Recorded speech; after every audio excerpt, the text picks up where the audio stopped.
एक चक्रा नगरी में पांडव बड़ी कठिनाई से अपना जीवन यापन कर रहे थे। उस नगरी के समीप एक गुफा में एक अत्याचारी राक्षस रहता था। वो पिछले 13 वर्ष से एक चक्रा नागरवासियों पर बड़े ही जुल्म डाल रहा था। उस राक्षस का नाम बकासुर था। वो नगर के लोगों को जहाँ भी देखता था वो मार कर खा जाता था। उसके अत्याचार से घबराकर वहाँ के लोगों ने मिलकर बकासुर से प्रार्थना की कि प्रति सप्ताह उसे जितनी मदिरा, मांस, अन्न, दूध, दही चाहिए उसे एक बैलगाड़ी में भर कर भेज दिया करेंगे। गाड़ी हकने वाला और 2 बैल जो गाड़ी खींचकर उसके पास जाएंगे उन्हें भी वो खा लिया करेगा। इस प्रकार वो रोज रोज के भय से बच जाएंगे। बकासुर ने उनकी बात मान ली थी। एक दिन उस आश्रयदाता ब्राह्मण की बारी आई। वो गाड़ी हाँक कर बकासुर के पास ले जाने वाला था। तब उस ब्राह्मण की पत्नी रोने लगी और कुंती के पूछने पर उसने कुंती को सारी बात बताई। भीम ने भी सारी बात सुनी, क्योंकि उस दिन वो अपने भाइयों के साथ भिक्षा मांगने नहीं गया था। तुम घबराओ मत, कुंती ने अपनी आश्रयदाता ब्राह्मणी से कहा। आज तुम्हारे पति के जगह मेरा पुत्र गाड़ी लेकर जाएगा। नहीं बहना, मैं तुम्हारे पुत्र को संकट में नहीं डाल सकती, ब्राह्मणी ने रोते हुए कहा।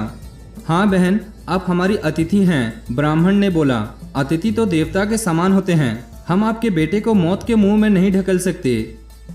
विप्रवर, अब चिंतित ना हो, कुंती ने उन्हें समझाया। मैं अपने जिस बेटे को राक्षस के पास भेजूंगी वो कोई साधारण बेटा नहीं है। तुम देखना, वो उस राक्षस को मार कर ही लौटेगा। हाँ माते, मैं जाऊंगा उस दुष्ट राक्षस के पास, भीम ने बोला।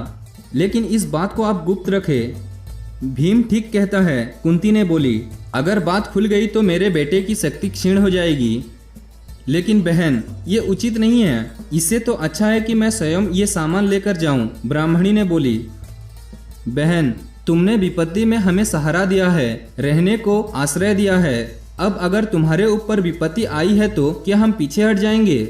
नहीं, मेरा बेटा ही वहां जाएगा, कुंती ने कहा। ब्राह्मणी ने फिर कुछ नहीं कहा। नगर के लोग गाड़ी में मांस, मदिरा, दूध और दही के घड़े भरकर ब्राह्मण के द्वार पर ले आए। गाड़ी में 2 काले बैल भी जूते थे। भीमसेन तत्काल गाड़ी में बैठ गया और गाड़ी को हक कर ले चला।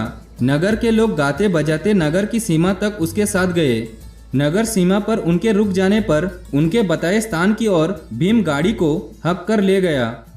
गुफा के पास पहुंचकर भीमसेन ने देखा जगह जगह हड्डियां बिखरी पड़ी है और रक्त के चीटे चट्टानों पर गिरकर सूख गया है। चारों तरफ बदबू फैली थी। भीमसेन ने गुफा के द्वार पर गाड़ी रोकी और आराम से बैठकर साथ लाया हुआ भोजन को चट करने लगा। उधर राक्षस भूख से तड़प रहा था। देर होते देखकर वो क्रोध में भरकर बाहर निकला तो उसने देखा कि एक लंबा चौड़ा आदमी आराम से बैठकर उसके लिए लाया गया भोजन को खा रहा है। भीमसेन ने उसे देखा तो हंसकर बोला, बकासुर, थोड़ी सी मंदिरा बची है, इसे पी लूं तो तेरे से बात करूंगा।